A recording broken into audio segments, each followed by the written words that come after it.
All she's done is disappoint me.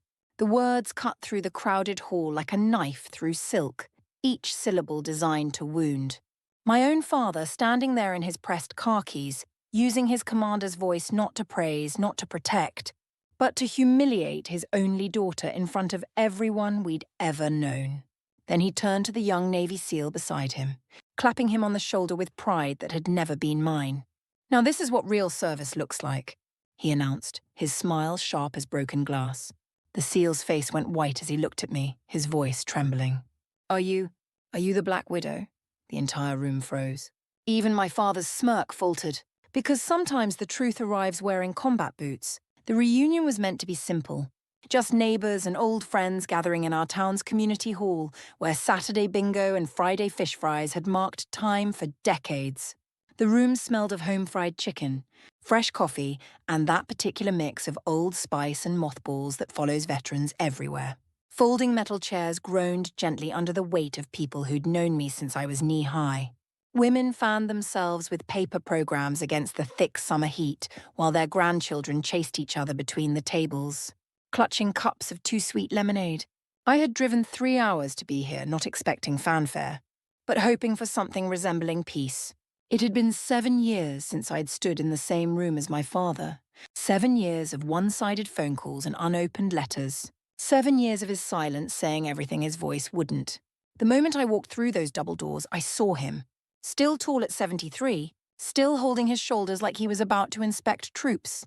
His eyes found mine across the room, and for just a heartbeat I thought I saw something soften. Maybe it was the way the afternoon light caught his face, or maybe it was wishful thinking on my part. Then his jaw set, his lips pressed into that familiar line of disapproval, and I knew nothing had changed. He waited, patient as a hunter, until the cheerful chatter naturally quieted, until he had everyone's attention without asking for it. That's when he struck. "All she's done is disappoint me." The words landed like stones thrown into still water, ripples of shock spreading through our community. Every face turned toward us. Mrs. Henderson from the post office stopped mid-pour at the coffee station. Old Jim Watson, who'd served in Vietnam and never spoke above a whisper, actually gasped. The teenagers stopped texting. Even the ceiling fans seemed to slow their lazy rotation, as if the air itself had thickened with shame. My cheeks burned, but I kept my face steady. Inside, every cell in my body screamed to run, to shout back, to do anything except stand there like a scolded child at Sunday dinner.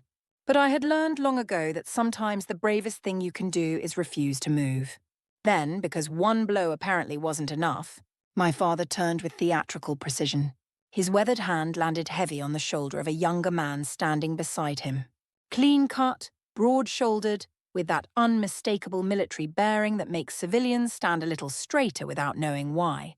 "This," my father announced, his voice swelling with the pride I'd chased my whole childhood. "This is someone who understands what service truly means. An elite Navy SEAL who's actually accomplished something worth talking about." The room murmured its collective approval. Impressed nods, respectful glances. The SEAL he couldn't have been more than 35 smiled modestly, clearly uncomfortable with being used as a weapon against someone he'd never met. My father's mouth curved into something crueler than a smile. It was vindication, proof of a point he'd been making since I was 8 years old. I was not and would never be enough. I should have looked away, should have swallowed the sting and let the moment pass. Like all the others, filed it away with the birthday cards never sent and the graduations he didn't attend. But something in me, forged in places my father had never seen, refused to break. The young SEAL turned, following my father's gesture, and his eyes landed on me. For 1 second, he wore that easy confidence of a man used to being the most dangerous person in any room. Then recognition hit him like a physical force. The blood drained from his sun-weathered face. His mouth opened, closed, opened again. When he spoke, his voice cracked like a teenager's. "Are you... oh my God. Are you the Black Widow?" The words might as well have been a grenade rolling across the linoleum floor. The entire hall went silent, not the polite quiet of earlier, but the profound stillness that comes when the world shifts on its axis. Veterans who'd been half-dozing snapped to attention. Young mothers who'd never heard the name somehow understood its weight from the way he said it. My father's triumphant expression crumbled into confusion, then something that looked almost like fear. The Black Widow? Someone whispered from the back, and the name travelled through the room like flame along a fuse. I didn't answer. I didn't need to. The young SEAL's reaction had said everything. "Ma'am," he said, and this time his voice was steady. Respectful, almost reverent. "Ma'am, I need you to know you saved my life. You saved all our lives that night in Kandahar. When the intel went bad and the extraction point was compromised, you're the one who found us another way home. We wouldn't have made it without your voice in our ears, telling us which shadows to trust." The room tilted, not toward me yet, but away from my father, away from his certainty, his comfortable narrative of disappointment. People were looking at him differently now, seeing not a respected veteran, but a man who might have been catastrophically wrong about his own daughter. Before I tell you what happened next, before I explain why hardened warriors whispered my name, like a prayer and a warning, I need to take you back. Because this moment didn't begin in that community hall. It began in a house where love was measured in perfect hospital corners and approval came only in the form of grudging nods. Where a little girl learned that standing at attention was easier than asking for a hug. I grew up in a house that ran on military time and military rules. My father didn't just bring his career home. He built our lives inside it like a fortress. Breakfast at 0600 hours, and yes, he called them hours, not a clock. Bed inspection at 0700 with sheets pulled so tight you could bounce a quarter off them. Dinner at 1800 sharp, and if you were 1 minute late, you ate standing up as punishment for dereliction of duty. He'd been career Navy. 30 years of service that left him with a chest full of medals and a heart that had forgotten how to be soft. Every room in our house had something military in it. Photographs of ships, ceremonial swords mounted on walls, medals in shadow boxes that caught the light like small, cold stars. Even the garden was planted in precise rows like soldiers standing at attention. He'd wanted a son, desperately someone to carry on the family tradition, to inherit not just his name but his legacy of service. Someone who could stand beside him at Veterans Day parades and make him proud in the specific way that military fathers understand pride. Instead, he got me. And from the moment I could understand words, I understood that I was his first and fundamental disappointment. Franklin Jr., he'd sometimes mutter when he'd had one too many beers, staring at nothing. That's what we were going to call him. He never said it to hurt me, I don't think. It was more like he was mourning a ghost. A son who never existed but somehow took up more space in our house than I did. When other fathers taught their daughters to ride bikes, mine taught me to shine shoes until I could see my reflection in the leather. He'd sit me down at the kitchen table with his dress shoes and a tin of kiwi polish, showing me how to work the wax in small circles, how to buff until the leather gleamed like black water.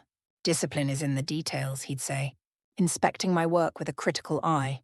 "If you can't be trusted with small things, you can't be trusted at all." When other girls had bedtime stories, I had the Navy hymn and lessons about honor that felt more like prison walls than guidance. He'd stand in my doorway at night, backlit by the hall light, and recite the same words: honor, courage, commitment. These are not just words, they're a way of life. "Do you understand?" "Yes, sir," I'd whisper into the darkness. Not understanding at all, just knowing those were the only words that would make him leave so I could sleep. My mother tried to soften his edges with library books and whispered poems. She was a high school English teacher, a woman who believed in the power of words to heal, to transport, to transform. She'd sneak into my room after he'd gone to bed and sit on the edge of my mattress, reading me Emily Dickinson by flashlight. "Hope is the thing with feathers," she'd whisper, her voice barely audible over his snoring down the hall. "That perches in the soul." She loved him and she loved me. And those two loves pulled her apart so quietly that I didn't notice until she was gone. She became an expert at existing in the spaces between his moods, flowing like water around the rocks of his rigid expectations. She'd smooth my hair when he wasn't looking, squeeze my hand under the dinner table when his criticisms got too sharp, leave notes in my lunchbox that said things like, "You are enough," and "Fly high, my darling." At 12, he took me to the Army-Navy game. The stadium roared with tradition, brass bands playing fight songs, cannons firing after every score, midshipmen and cadets in their dress uniforms creating perfect blocks of colour in the stands. The air was electric with rivalry and pride. When Navy scored, I leaped up cheering, my child's heart full of joy, my hands clapping so hard they stung. He didn't look at me, just said cold as December, "Those colours are for people who deserve to wear them. Sit down."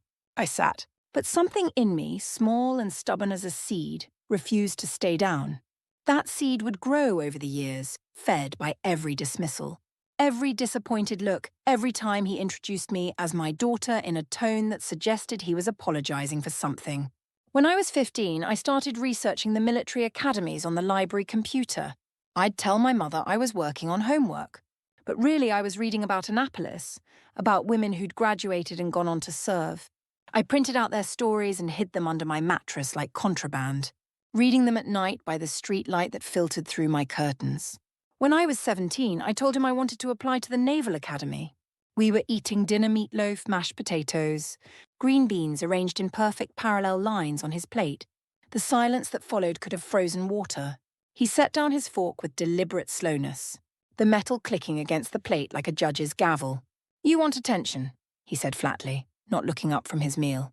"Not service." "I want both," I answered, my voice steadier than my hands, which I'd hidden in my lap. "And I want to earn them." He stood, his chair scraping against the floor like an accusation. "You don't have what it takes. You'll embarrass yourself. You'll embarrass me. You'll wash out in the first month and come crawling back here. And then what? What will people say?" He didn't say it was because I was a girl. He didn't have to. The truth lived in the space between his words, in every door he'd closed before I could reach for the handle, in every conversation about the future that somehow never included me. But I applied anyway, in secret, with my mother driving me to the recruiter's office and waiting in the car, grading papers while I signed my future into being. She'd parked 2 blocks away so no one would see her car, recognize it, and report back to him. When I came back with pamphlets and forms, she didn't ask what he'd say. She asked what I wanted most. "A fair fight," I said, clutching the papers like a lifeline. She tapped the steering wheel, considering. "Then train for an unfair one.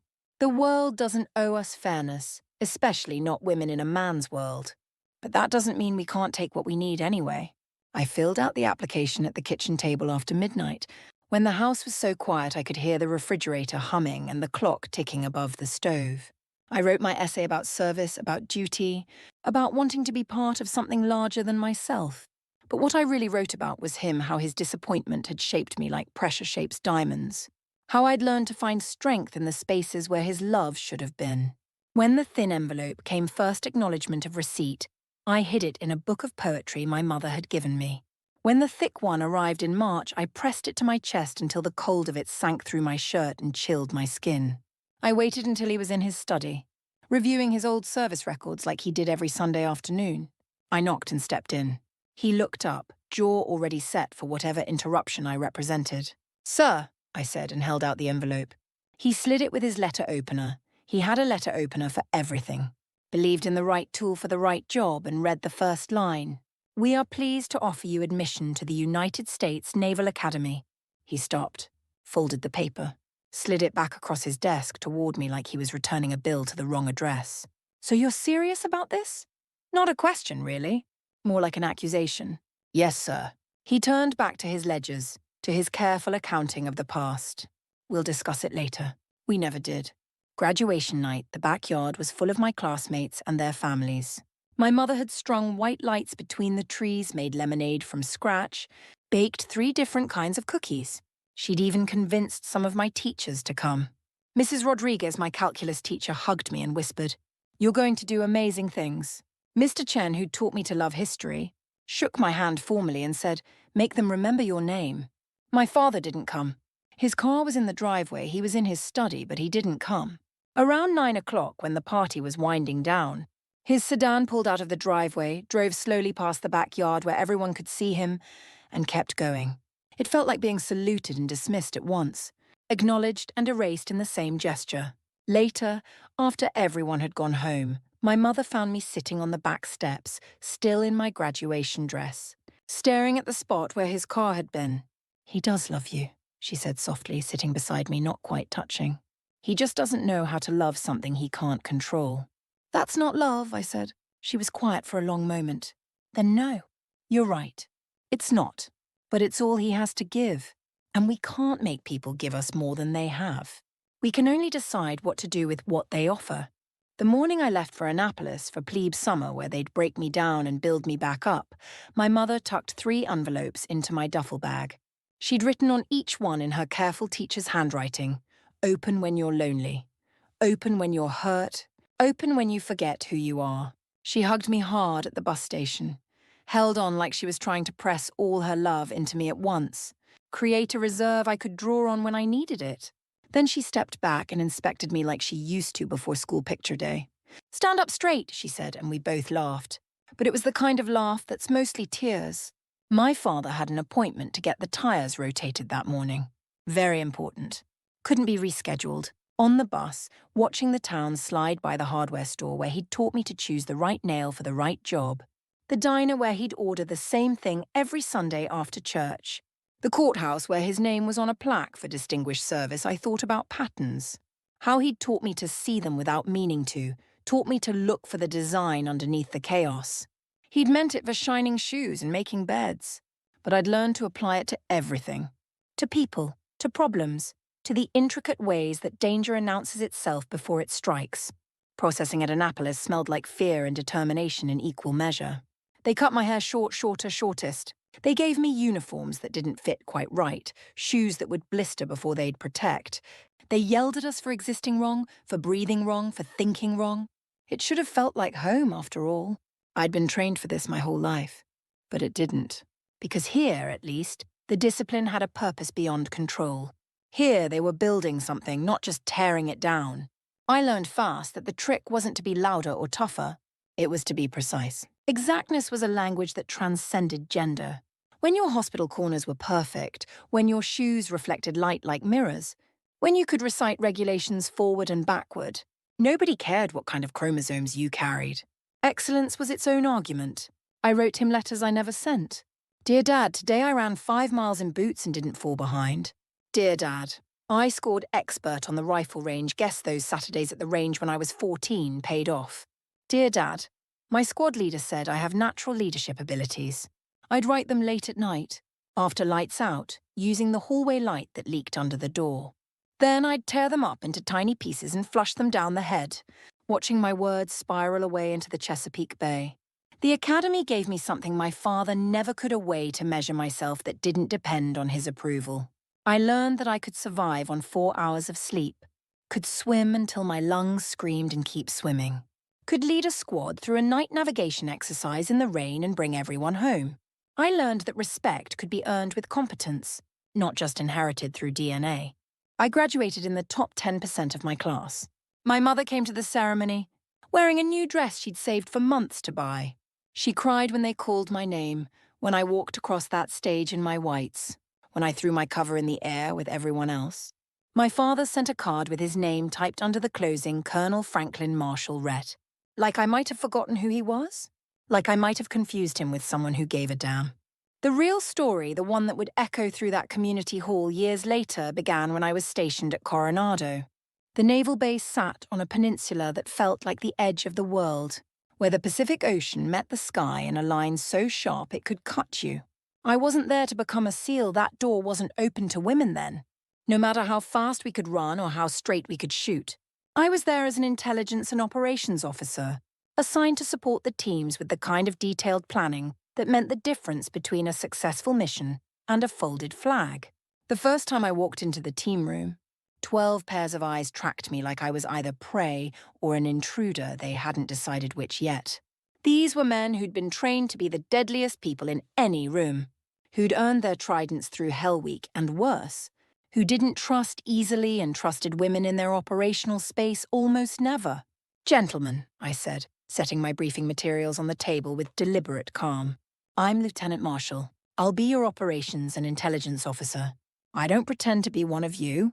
I haven't earned that right, but I will make sure that every mission you run has been planned down to the last detail, every contingency considered, every exit mapped. My job is to give you the best possible chance of coming home." I take that job seriously. They called me ma'am at first, like it was a foreign word, something their mouths weren't shaped to say. But I earned their respect one briefing at a time, one perfect operation plan at a time, one life saved because I'd seen the pattern hidden in the chaos. I ran with them in the soft sand that grabbed at your feet like it wanted to keep you. Not because I had to, I wasn't part of their physical training requirements, but because respect speaks many languages. and shared suffering is one of the most fluent. I learned to love the burn in my legs, the salt sting in my eyes, the way my lungs felt like they were full of fire. "Mom's got wheels," one of them said after I kept pace for a 10-mile beach run. It wasn't much, but it was a start. I swam in water so cold it felt like being buried alive. The Pacific in February when the waves were grey as battleships. They'd do these dawn swims not for training but for what they called paying the man, maintaining the edge that Hell Week had given them. I showed up one morning in my wetsuit, didn't ask permission, just walked into the waves with them. "Water's cold, Mom," Chief Ramirez warned. He was older than the others, had scars that told stories he'd never speak aloud. I hadn't noticed. I lied through chattering teeth and dove under. After that, they stopped warning me about things. They figured I could make my own assessments. I learned to shoot not because I had to, but because precision is a universal language. The range became my church, the controlled breathing my prayer. I'd go after my shifts, send round after round downrange until my groupings were tight enough that the rangemaster whistled low and asked if I'd considered trying out for the competitive team. But it was in the planning room where I truly earned my place. I studied insurgent networks like my mother had once studied poetry, looking for the rhythm, the patterns, the beats between the words. I could stare at surveillance footage for hours, catching the tiny teleguard who always looked left before the market closed. A vehicle that appeared in backgrounds of 3 different photos taken weeks apart. A window that was never opened except on Tuesdays. "How do you see that stuff?" Lieutenant Morrison asked one night, watching me connect red strings between photos on my planning board. He was young, eager, reminded me of a golden retriever someone had taught to kill. "My father taught me to look for what doesn't belong," I said, not mentioning that he'd meant dust on a shelf or a wrinkle in a bedsheet. "Patterns are everywhere. Most people just don't slow down enough to see them." Then came the operation that would change everything. A bomb maker in Afghanistan who'd been threading death through 3 provinces, always one step ahead, always vanishing before we could close the net. Command wanted him badly. He'd killed 17 coalition forces in 6 months. Left mothers weeping over closed caskets, left children asking when Daddy was coming home. I studied him like my mother had once studied me, with that careful attention that sees past the surface to the person underneath. I mapped his life in concentric circles, noting which doors he trusted, which tea cellar made him linger, which cousin's house had a back exit that opened onto an alley too narrow for our vehicles, but perfect for a man running. I tracked the weather when he moved, the market days he avoided, the prayers he never missed. "You're building a web?" Chief Ramirez said one night, looking at my planning board covered in red string and satellite photos. By then, he'd stopped calling me Mom except in formal settings. I'd become widow to him, though I didn't know it yet. "Spiders are patient," I replied, adding another connection between 2 seemingly unrelated events. They know waiting is part of the hunt. I found him finally in the pattern of his absences. The places he wasn't told me where he was. Every second Thursday there was a gap, no signals intelligence, no human intelligence, no sightings. A black hole that recurred with mechanical precision. That's when I knew he was visiting someone. Someone important enough to maintain operational security. Someone he cared about more than his own safety. His mother, as it turned out. She lived in a compound 40 miles from his usual area of operation, and every second Thursday, he became a son instead of a killer. The night we went after him, everything that could go wrong did. The primary route was compromised an IED that our route clearance team had missed, probably planted in the 12 hours between our reconnaissance and our insertion. The backup vehicle threw a tire on a road we'd driven 20 times, hit the one pothole we hadn't mapped. The target moved 3 hours earlier than Patton suggested, spooked by something we never identified. I was 8,000 miles away, sitting in a climate-controlled room in Coronado, watching it all fall apart on screens that turned real life into a video game. Except it wasn't a game. Those were real men out there. Men I'd eaten breakfast with that morning via satellite delay. Men who'd trusted my plan, who were now watching it crumble. "Abort," someone said from behind me. "Pull them out." "No," I said, my voice steady as stone while my hands shook under the table. "Give me a second." I could see it all in my mind, not just the sanitized satellite view, but the real terrain. I'd studied it until I could walk those streets in my dreams, knew every doorway, every roofline, every spot where moonlight wouldn't reach. The web was still there, even if some of the strands had been cut. "All stations, this is Widow," I said into the mic, using the call sign they'd given me without my knowledge. "Stand by for new routing." My mind raced through alternatives, discarding them as fast as I could think them. Then I saw it not on the screens, but in the map I'd built in my head. There was a pattern to the enemy's movements, too. A response protocol they followed when they detected our presence. If we'd been compromised on the primary route, they'd shift their forces in a predictable way. Like chess, if you knew your opponent well enough. "New route as follows," I said, my voice betraying nothing of the fear clawing at my throat. "North through grid 247, then east through the market. Not the main boulevard, the alley behind the copper cellars. At the intersection, hold for 30 seconds. There's going to be a gap in their patrol pattern when they shift positions. You'll have maybe 40 seconds to cross the open ground." "How can you know that?" someone asked New Guy, scared. Probably shouldn't have been on this operation yet, but they needed bodies. "Because I know them better than they know themselves," I answered. "Now cut the chatter and trust me."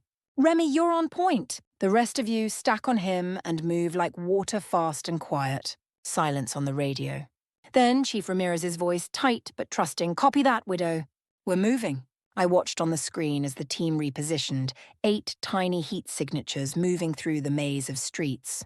My heart hammered so hard I was sure everyone in the room could hear it. 30 seconds at the intersection. 31. 32. "Gap opening now," I said. "Move! Move! Move!" They flowed across the open ground like shadows, reached the target building just as the enemy patrol pattern reset.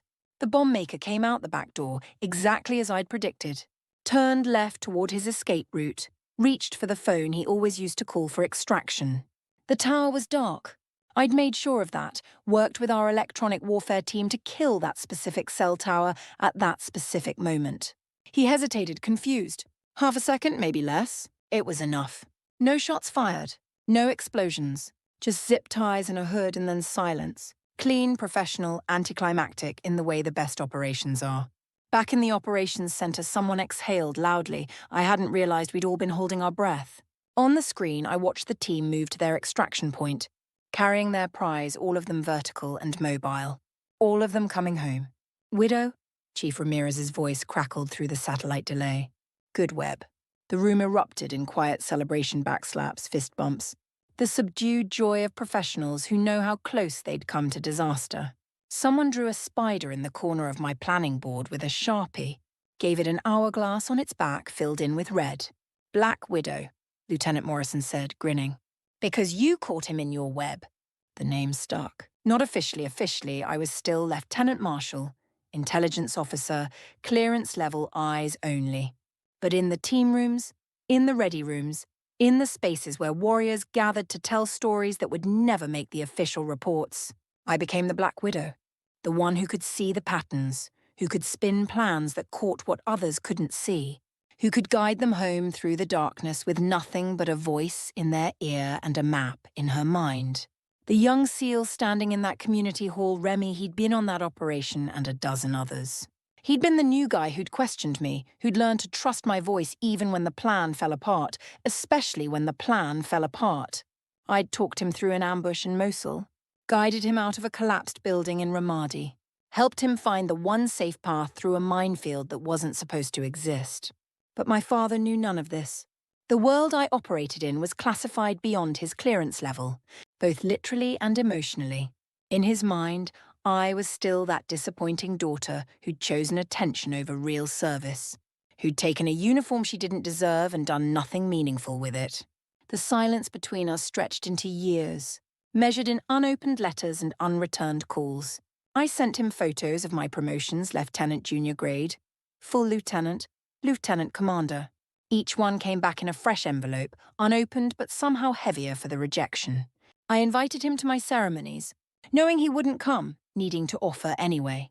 He always had prior commitments, a doctor's appointment that couldn't be moved, a car that needed servicing, a hall that needed attending.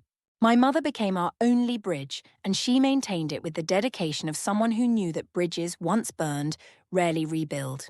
She'd call me on Sunday evenings from the kitchen phone, timing it for when he was in his study with the door closed, the TV loud enough that he could pretend not to know who she was talking to. "How are you, sweetheart?" she'd ask, her voice careful, measured, like she was walking through a minefield of her own. "I'm fine, Mom." "How are you?" "Oh, the same. Your father's arthritis is acting up again. The doctor says he needs to stop overdoing it in the garden. But you know how he is." I did know. Stubborn as rust, unwilling to admit weakness, treating his own body like a subordinate that needed disciplining. "Are you eating?" she'd ask. "Are you sleeping? Are you safe?" That last question always came out in a whisper, even with his study door closed. She knew I couldn't tell her specifics, but she needed to ask anyway, needed to hear me say yes even when it wasn't entirely true. "I'm safe, Mom. I'm good at what I do. I know you are, sweetheart. I know." She started getting sick my 3rd year at Coronado. "Just tired at first," she said. "The school year was demanding, teenagers were exhausting. She probably just needed vitamins. Then came the tests, the consultations, the words that rearrange your world aggressive metastatic stage 4. I was in Afghanistan when she called to tell me. It was 2 in the morning local time, and I was reviewing surveillance footage from a drone feed, looking for patterns in the seemingly random movements of suspected insurgents. "I need you to listen," she said, and her teacher voice was back, the one that could command a classroom of bored sophomores. "I need you to listen and not interrupt and not try to fix this because it can't be fixed." She told me quickly, efficiently, like she was reading a lesson plan. The diagnosis, the prognosis, the treatment plan that was more about buying time than buying hope. 6 months, maybe 8 if they were lucky. She'd already arranged for a substitute teacher. She'd already told my father. She'd already made her peace. "Mom." "No, sweetheart. No. You stay where you are. You do your job. Those boys need you more than I do right now. They're not my family." "Aren't they?" she interrupted gently. "From what I can gather from the careful nothing you tell me, they trust you with their lives. That makes them family in every way that matters. Mom, please." "I'll still be here when you get back," she said firmly. "We have time. Not enough, but some. Don't waste it on airports and emergency leave. Come home when you're supposed to come home." "I'll wait." She did wait. Barely. I made it back with 3 weeks to spare. 3 weeks that felt like 3 minutes and 3 years all at once. She'd lost so much weight that her wedding rings slid off her fingers. So she wore them on a chain around her neck. Her hair was gone, replaced by a soft knit cap I recognized I'd sent it to her from Afghanistan, where an old woman in the market had made it by hand. The hospice center smelled like industrial disinfectant, trying to cover death, like flowers left too long in their vases. Her room was small but bright, the window looking out onto a courtyard where someone had planted roses that were struggling in the summer heat. My father had established a routine: arrive at 800, leave at 1200 for lunch, return at 1400, leave at 1800 for dinner. Even dying couldn't disrupt his schedule. I took the night shifts, sitting beside her bed while machines beeped, and breathing became a conscious effort rather than an unconscious rhythm. I read to her all the poems she'd once read to me, plus new ones I'd discovered in places she'd never go. Mary Oliver, who wrote about wild geese and soft animal bodies. Rumi, translated by Coleman Barks, all that beautiful longing and union. Even some Robert Service, because she'd always loved the cremation of Sam McGee and could still smile when I got to the part about the Northern Lights. "You know," she said one evening, when the pain medication had made her loose and honest, "I used to think I failed you, letting him be so hard on you, not standing up more. Mom, no." "Hush." My turn to talk. She squeezed my hand with what little strength she had left. But I was wrong. That hardness, it made you into something neither of us could have imagined. You took his discipline and my dreams and made something entirely new. You became yourself, not in spite of us, but because of us. The good and the bad all mixed together into something extraordinary. I'm not extraordinary, Mom. I'm just... You're my daughter, she said firmly, and you're his daughter too, whether he can see it or not. And somewhere out there, you're saving lives he'll never know about, being brave in ways he can't imagine. That's extraordinary enough for any mother. My father came in then, earlier than usual, carrying a cup of coffee that smelled burnt. He nodded at me acknowledgement that I existed, nothing more, and took his position at the window, staring out at the dying roses like they held some answer he needed. "Frank," my mother said, her voice stronger than it had been in days. "Come here." He came, reluctant as a child called to the principal's office. "Hold her hand," she instructed, meaning mine. Eleanor, I'm dying, Frank. I get to make demands. Hold your daughter's hand. He took my hand awkwardly, his palm dry and calloused, the same hand that had taught me to salute, to shine shoes, to stand at attention. We stood there, linked by her will more than our own, while she looked at us with eyes that were already seeing something beyond the room. You're the same, she said, wonder in her voice. God help you both, you're exactly the same. Too proud to bend, too stubborn to break, too afraid to be wrong. And you love each other so much it's made you stupid with it. Eleanor, you're tired, my father started. I'm dying, not delusional, she snapped. Then softer, Frank, she's everything you wanted in a child. Everything. She just wrapped it in a different package than you expected. And you've been too blind to unwrap it. She turned to me. And you. You've spent so long trying to earn something that was already yours. His approval, his love, it's been there all along. Twisted up in his fear and his disappointment in himself, not you. Never you. She closed her eyes, exhausted by the effort of truth-telling. I'm going to rest now. You two are going to sit here and look at each other. Really look. Because when I'm gone, you'll only have each other. And I'll be damned if I leave this world with you two still circling each other like wounded animals. She fell asleep or pretended to. My father and I sat in silence that felt like being underwater pressure from all sides, hard to breathe, sounds muffled and distorted. Finally he spoke, still looking at her, not me. She's right, you know. About being afraid. The words came out rusty, unused to the shape of admission. When you were born, I was terrified. Sons, I understood. Sons carry on the name, the tradition. But a daughter? I didn't know how to raise a daughter to be strong without breaking her softness. So I raised you like I would have raised a son, and when you succeeded, it scared me even more. Why? I asked, matching his quiet tone. Because it meant I'd been wrong my whole life about what women could do. And if I was wrong about that, what else was I wrong about? He laughed, bitter and short. Easier to pretend you were failing than to admit my entire worldview was flawed. It wasn't an apology. It wasn't reconciliation. But it was the first honest conversation we'd had in 20 years. And it happened while my mother lay dying between us, her breathing the only sound that mattered. She died 4 days later, just after sunrise, the room painted gold with morning light. I was reading her Mary Oliver's Wild Geese. You do not have to be good. You do not have to walk on your knees for 100 miles through the desert. Repenting when she squeezed my hand once, gentle, and then let go. My father was in his chair by the window. When the machines started their different song, when the nurses came with their practiced sympathy, he didn't move. He sat there, staring at those roses that had somehow bloomed overnight, tears running down his face in perfect parallel lines, like even his grief followed regulations. At her funeral, he spoke first, reading from prepared notes about duty and honor and commitment. His voice never wavered, never cracked, delivered his eulogy like a mission briefing. Then it was my turn. I put away the prepared speech and spoke from the heart about library books and hidden poems. About a woman who graded papers with purple pen because red seemed too harsh. About someone who could love two people who couldn't love each other, and never make either feel less for it. She was our bridge, I said, looking directly at my father. And now we have to learn to build our own. He nodded once, sharp, military. Then he did something I'd never seen him do in public. He wiped his eyes with his hand instead of the handkerchief he always carried. It was the most human gesture I'd ever seen him make. After the service, after the reception with its casseroles and condolences, after everyone had gone home, we stood in the cemetery as the sun set, painting everything the color of blood and honey. I don't know how to do this, he said quietly. Do what? Be wrong. Ask for forgiveness. Start over. You don't have to do any of that, I said. You just have to stop being so afraid of who I am. I'm not afraid of you, he said quickly. Then softer, I'm afraid for you. There's a difference. I know, I said. But I'm not 8 years old on the kitchen linoleum anymore. I know how to stand at attention. You taught me that. Now you need to learn to stand at ease. He actually smiled, just a twitch at the corner of his mouth. That was always the hardest position to hold. I left the next day, back to Coronado, back to my maps and plans and webs. But something had shifted. Some small tectonic plate had moved.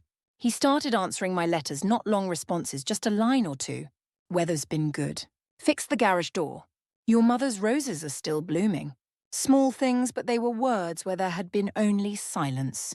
6 months later, the operation that Remy would reference in that community hall went sideways in ways that still wake me up at night.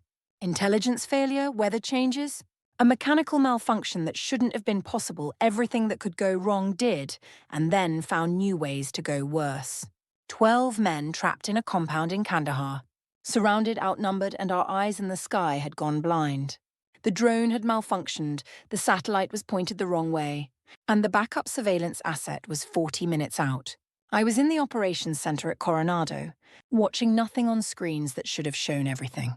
The radio crackled with controlled panic, the kind of calm voices that mean things are very, very bad. "We need extract now," Chief Ramirez's voice, steady but tight. "Negative, extract is 20 minutes out," came the response from command. "Can you hold?" A pause. Then negative. "They're massing. We've got maybe 10 minutes before they overwhelm our position." I closed my eyes, pulled up the map in my mind. I'd studied that area for months. Knew every alley, every rooftop, every sightline. In my mind, I could see it like I was floating above it. A ghost made of memory and intelligence reports. "All stations, this is Widow," I said, taking control of the net. "I need you to listen to me very carefully. I can't see you, but I know where you are. And I know that city better than I know my own reflection. You're going to have to trust me." "Widow," Remy's voice, scared but trying not to be. "We're blind here." "No," I said firmly. "I'm your eyes now. In exactly 90 seconds, there's going to be a gap in their pattern. North side, between the blue building and the mosque. The patrol there runs on a 15-minute cycle and they're about to rotate. You'll have maybe 40 seconds, probably less. How can you possibly know that?" "Because I've watched them for 6 months.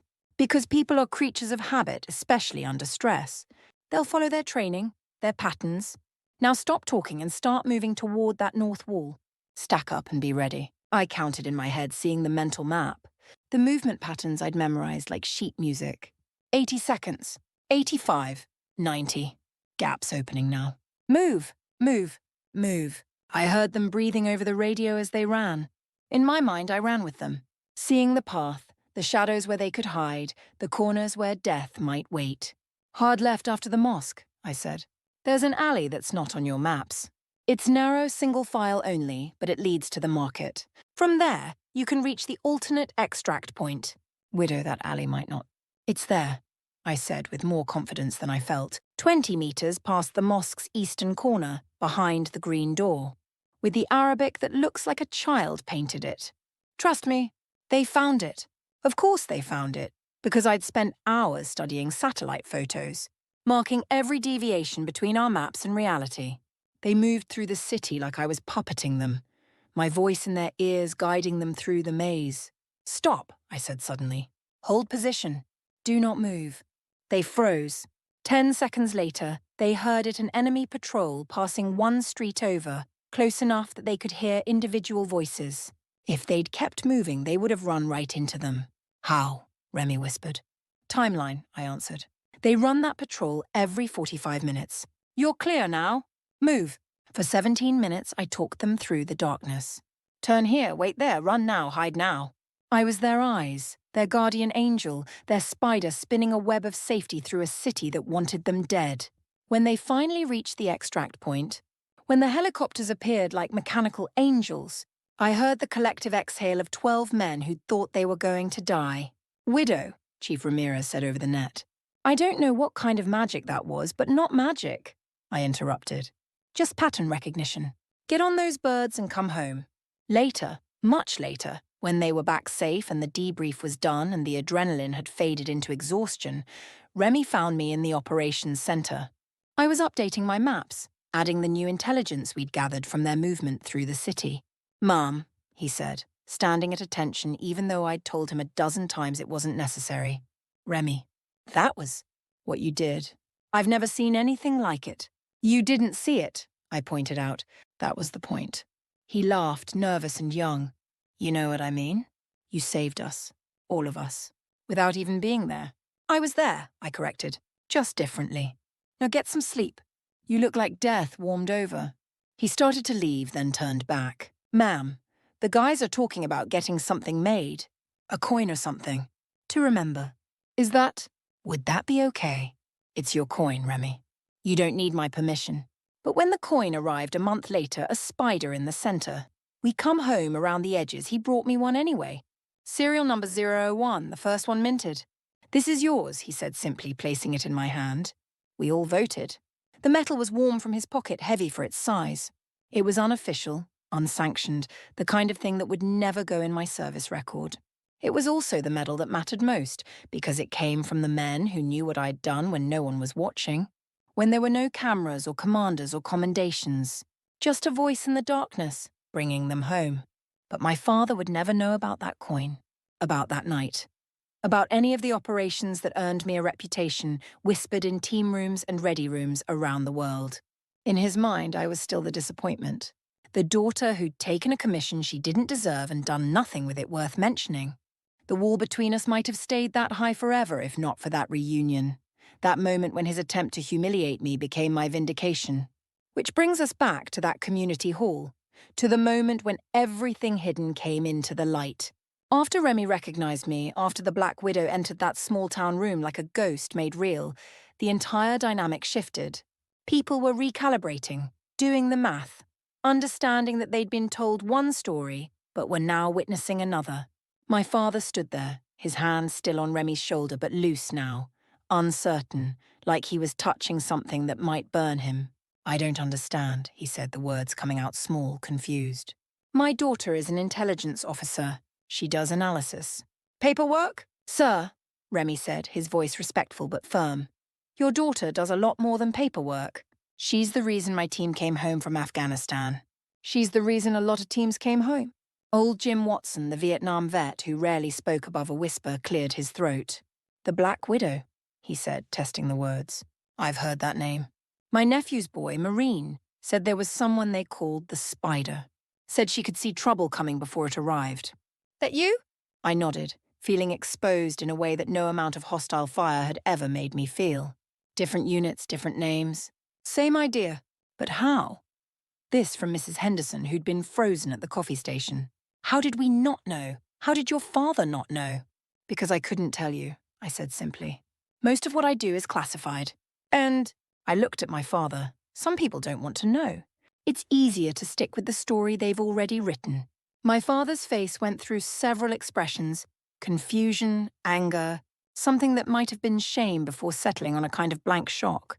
He looked older suddenly, smaller, like someone had let the air out of him. The operations you planned, Remy was saying, talking to the room now, needing them to understand.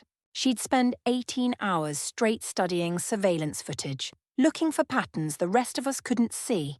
She'd build these incredibly detailed plans, accounting for things we didn't even know we should be worried about.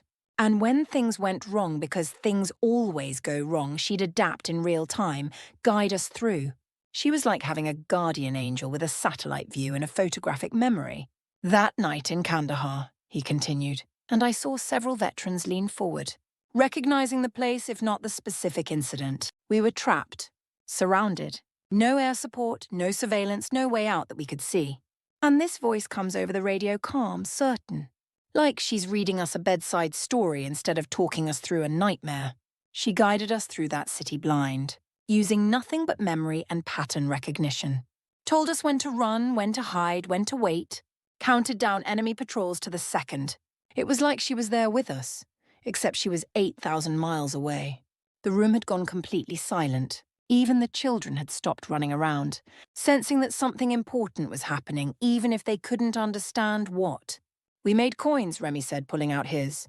Unofficial, unsanctioned, but more real than any official medal. Only given to people who were there, who were part of it. Your daughter has serial number 1. We voted on it. Unanimous. My father reached out slowly and Remy placed the coin in his palm. He stared at it like it was written in a foreign language, turning it over and over, running his thumb across the spider and the words. This is real, he said, not quite a question.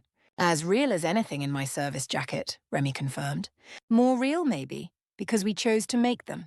Nobody ordered us to. We just needed something to hold, to remember that someone was always watching our backs, even when we couldn't see them. My cousin Janet stepped forward.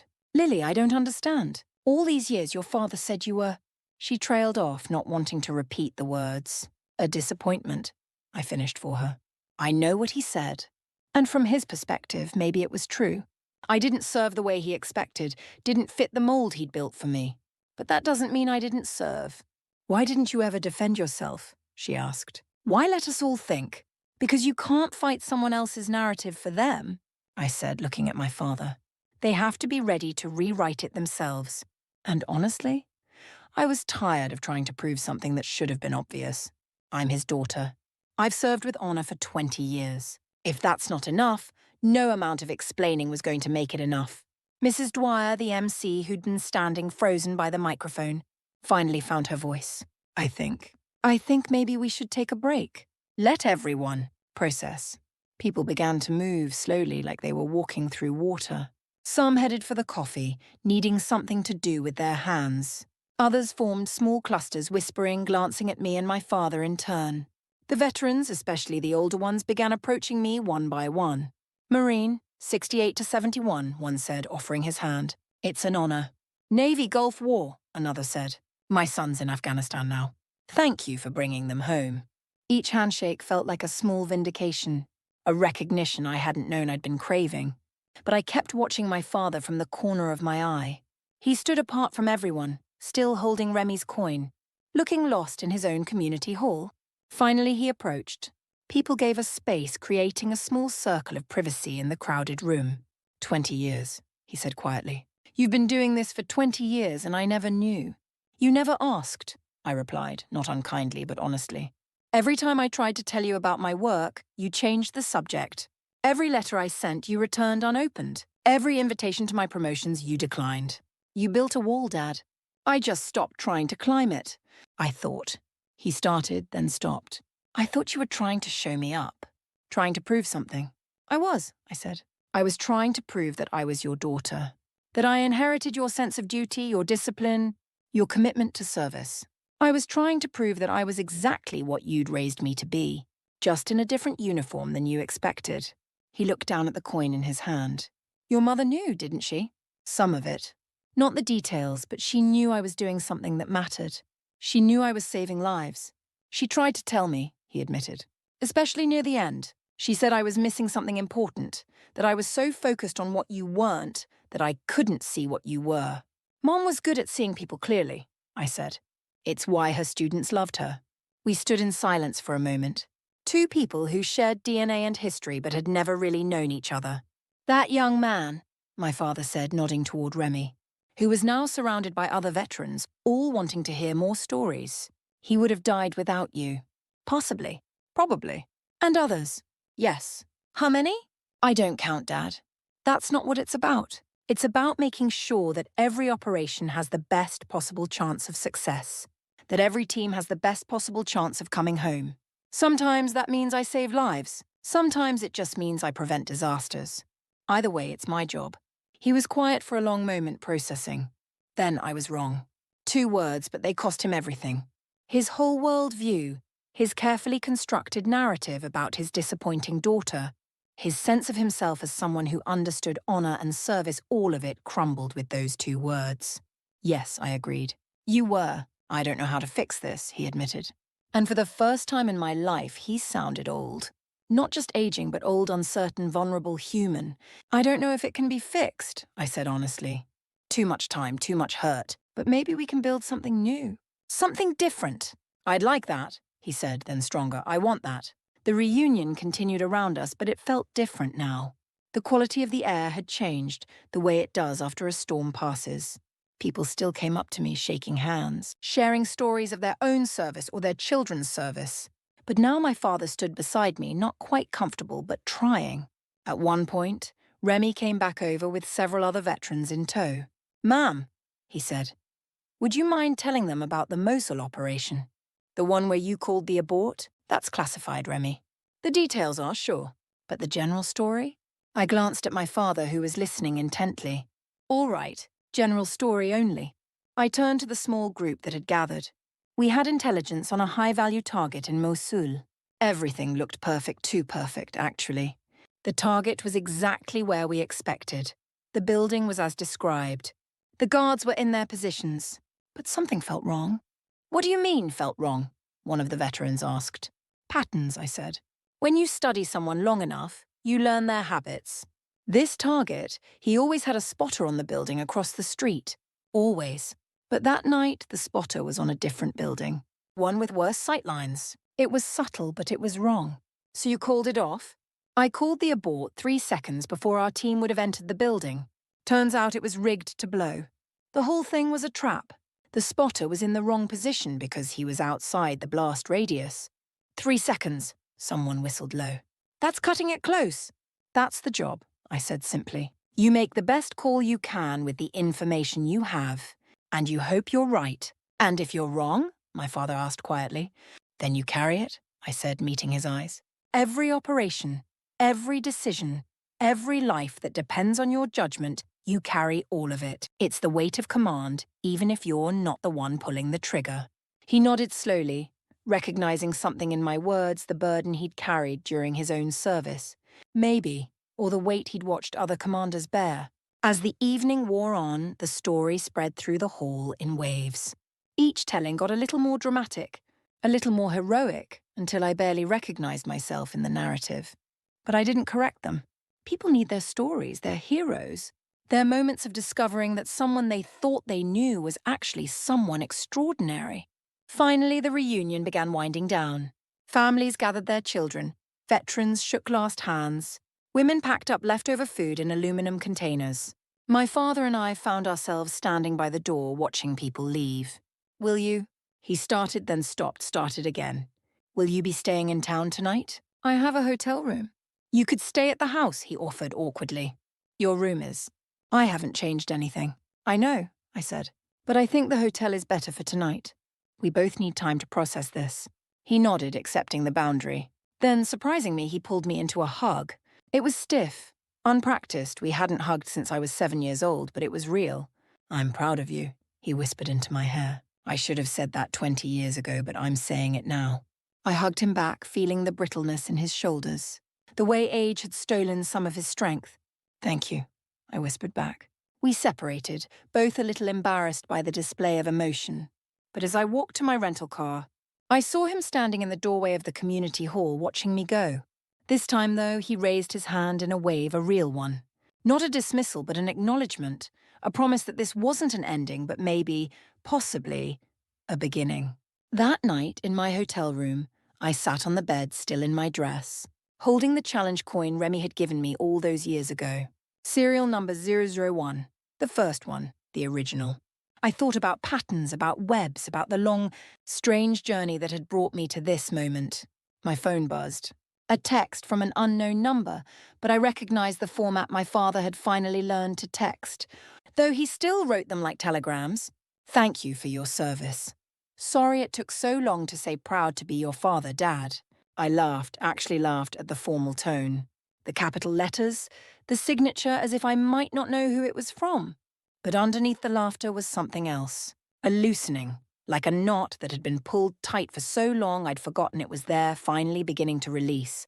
I texted back, thank you for teaching me to stand straight, even when you didn't realize that's what you were doing, Al. 3 dots appeared, showing he was typing. They appeared and disappeared several times, like he was writing and deleting, unsure what to say. Finally, breakfast tomorrow? 0800, usual diner? Copy that, 800. Good sleep well, Lieutenant Commander. He'd used my rank. My actual current rank. It was such a small thing, but it meant everything. The next morning, I arrived at the diner at 7:55. He was already there, sitting in what I remembered as his booth. Coffee black, newspaper folded to the crossword. Some things apparently never changed. But when I slid into the seat across from him, I saw that other things had. There was a folder on the table, thick with papers. What's this? I asked. Every letter you ever sent me, he said quietly. I kept them all. Unopened but kept. I started reading them last night. I haven't finished. There are a lot of them. But I wanted you to know. I kept every single one. I opened the folder carefully. There they were, 20 years of my life in envelopes. Photos of promotions, invitations to ceremonies, updates on deployments I couldn't discuss. Holiday cards with cheerful messages that got progressively more formal as hope faded. All of them unopened until now, but all of them saved. Why? I asked. Because even when I was too proud to read them, too stubborn to admit I was wrong, I couldn't throw them away. You're my daughter, Disappointing or not, and God, I was so wrong about that, you're my daughter. I couldn't throw away pieces of you, even when I was too afraid to look at them. The waitress came over Sandy according to her name tag, though she'd been Betty when I was growing up. Same diner, new people, but the coffee was still strong and the eggs were still runny. You know, my father said after we'd ordered, your mother would be laughing at us right now, sitting here, being all formal and awkward. She always said we were the same person in different bodies. She said that the day she died, I reminded him, said we were both too proud to bend and too stubborn to break. She was right. She usually was. He took a sip of coffee, made a face. They changed the coffee. It's terrible now. It was always terrible, Dad. You just got used to it. He smiled, a real smile that reached his eyes. Maybe you're right. We talked through breakfast, carefully at first, then with increasing ease.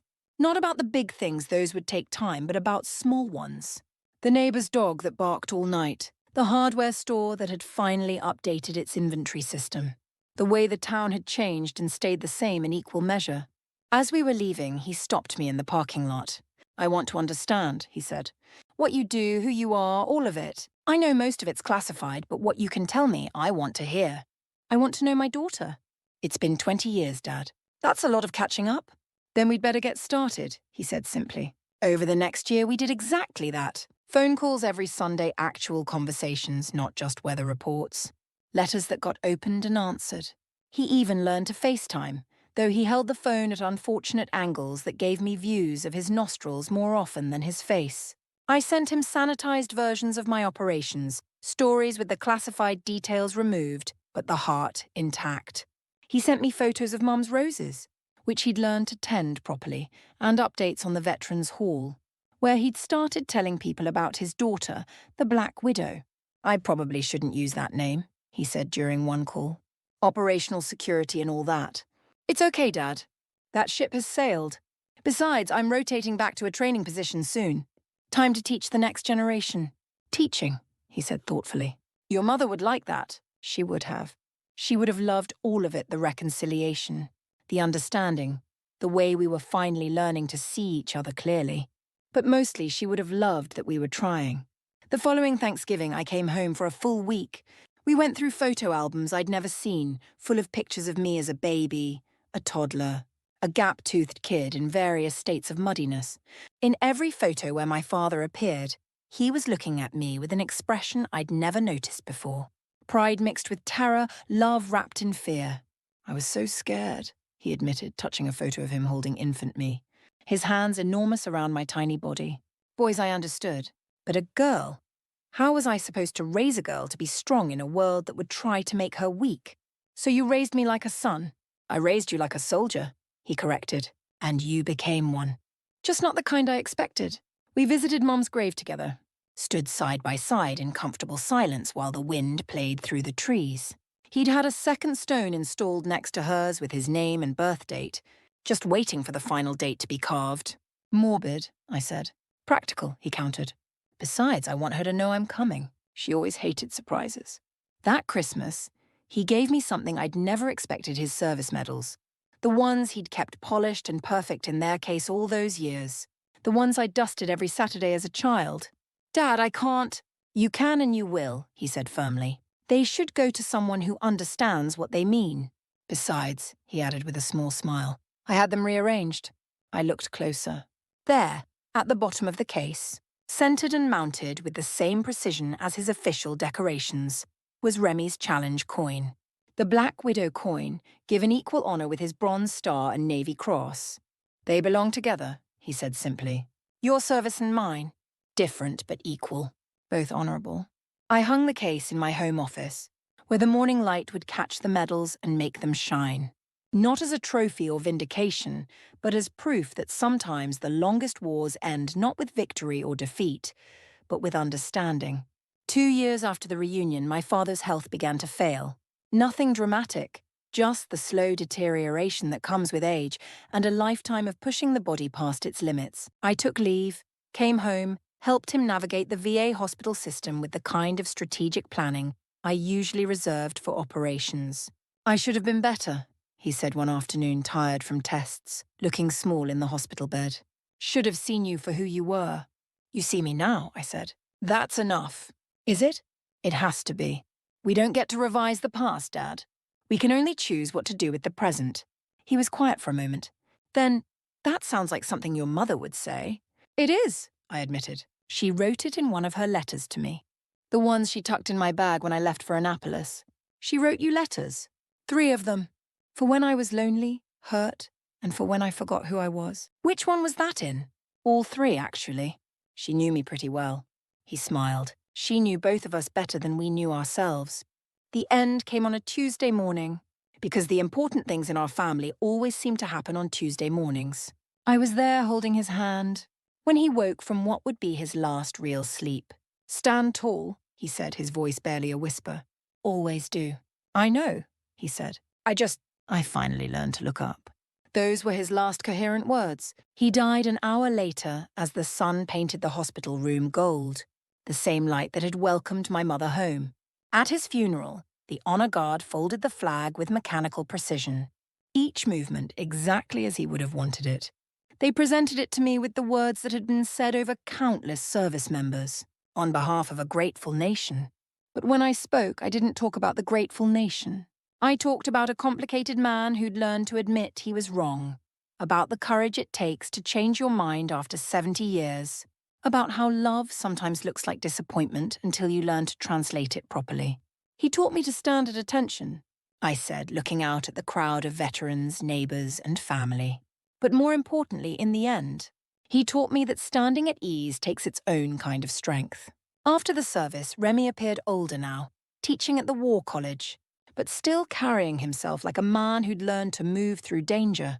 Ma'am, he said, offering me another coin. Different from the first, this one had 2 dates on it, the night in Kandahar and the night in the community hall.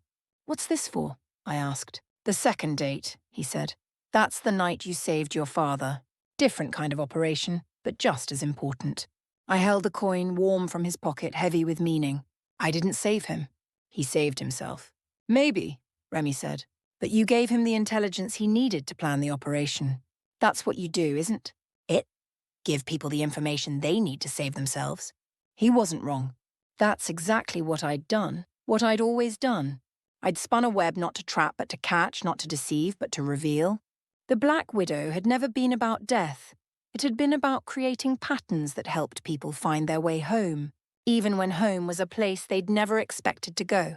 Now, when young officers ask me about leadership, about service, about dealing with families who don't understand their choices, I tell them about that night in the community hall, about how respect can shift the gravity in a room, about how the truth, when it finally arrives, doesn't always come in the package you expected.